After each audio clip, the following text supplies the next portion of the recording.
Bonjour à toutes et à tous, on commence ce tour de la presse sportive en Allemagne où le Bayern est toujours à la recherche de nouvelles pièces pour renforcer son effectif. Alors qu'il résolvait l'affaire Lewandowski, et avec Mané, Gravenberch et Mazraoui déjà ligotés, les Bavarois se sont lancés pour un défenseur central. Et l'élu est Matthijs de Ligt.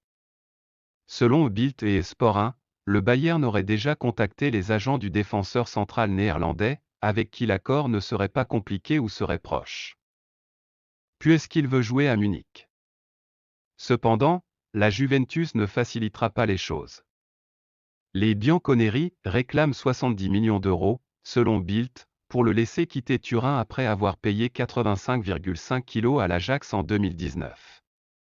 De Ligt a une clause de 120 millions dans son contrat, mais le montant est trop élevé. De plus, selon les médias allemands, Manchester City et Chelsea seraient également dans la course. Le feuilleton arrive. On file maintenant en Angleterre où on n'a toujours pas de nouvelles concrètes de Cristiano.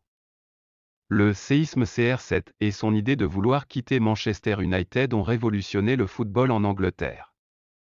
Le Portugais, qui a déjà informé le club de sa décision de changer de lieu, n'a pas non plus rejoint sa première séance d'entraînement avec les Diables Rouges lundi. CR7 a retardé son retour au travail avec l'équipe pour des raisons familiales. Désormais, Daily Mail va un peu plus loin et révèle la confusion qui existe au sein de United. Le journal anglais raconte, citant des sources du club, qu'ils ne savent pas quand le joueur reviendra et même s'il partira en tournée en Thaïlande et en Australie avec le reste de l'équipe vendredi. L'avenir de Cristiano, qui reste à Lisbonne, est pour le moment inconnu. Cependant pour certains comme Gary Neville, quoi qu'il arrive, la meilleure chose est que la solution et le plus tôt sera le mieux. Le seul facteur important dans la situation de Ronaldo est qu'elle soit traitée de manière décisive et rapide. A écrit le légendaire arrière-droit du club sur Twitter. Neville considère que l'essentiel est la préparation de la pré-saison, le travail de l'équipe à l'entraînement pour le nouveau parcours, et que, par conséquent, rien ne doit entraver les premières semaines de Ten Hag à la tête du club. Tout le monde doit être concentré sur les nouvelles idées de l'entraîneur. Et pourtant, l'affaire Ronaldo pourrait être un facteur de déstabilisation.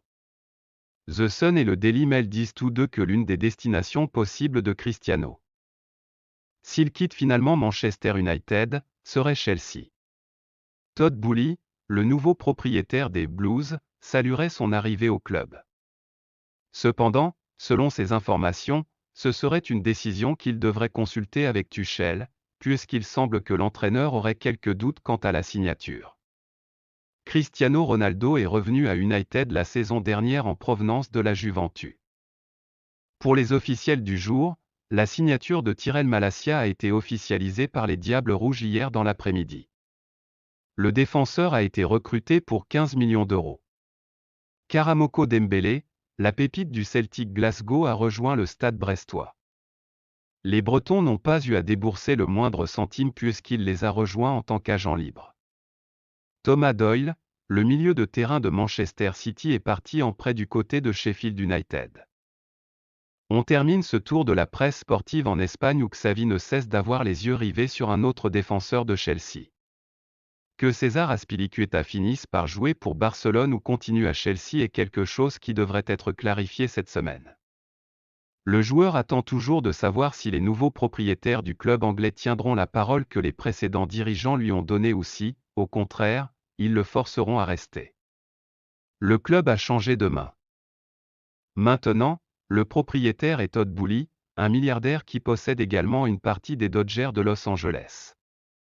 En raison de cette situation atypique, provoquée par la guerre en Ukraine, Chelsea est pratiquement à l'arrêt depuis des semaines, sans personne pour prendre les grandes décisions. Cela doit être résolu cette semaine. Les nouveaux patrons devraient apparaître à Londres ces jours-ci pour résoudre les problèmes qui sont en attente depuis si longtemps. Parmi eux, l'avenir des Azpilicueta. Xavi a spécifiquement demandé sa signature et le joueur est prêt à aller au Barça, mais il ne le fera pas de toute façon. Si, finalement, les nouveaux propriétaires du club lui disent qu'il ne peut pas partir, il n'adoptera pas la position de Robert Lewandowski d'essayer de forcer la machine. Thomas Tuchel aimerait continuer à compter sur son capitaine, mais il comprend que le footballeur s'est fait une promesse. Le Navarrais est toujours en vacances. Comme les internationaux de Barcelone. Il est convoqué pour la semaine prochaine, mais l'idée est que cette question soit clarifiée avant. Si après les rencontres entre propriétaires, entraîneurs et joueurs il était décidé qu'il ne peut pas partir, le scénario changerait pour le footballeur, qui commencerait alors à penser à renouveler son contrat avec les Blues. Si, en revanche, la décision est de le laisser partir, à Chelsea, ils sont également clairs sur le fait qu'ils veulent une pincée. Ils n'aiment pas l'idée que leur capitaine soit libre. Xavi aimerait également régler cette situation au plus vite. Si les choses s'enchaînaient, il aimerait que ce soit rapide et pouvoir désormais compter sur le joueur.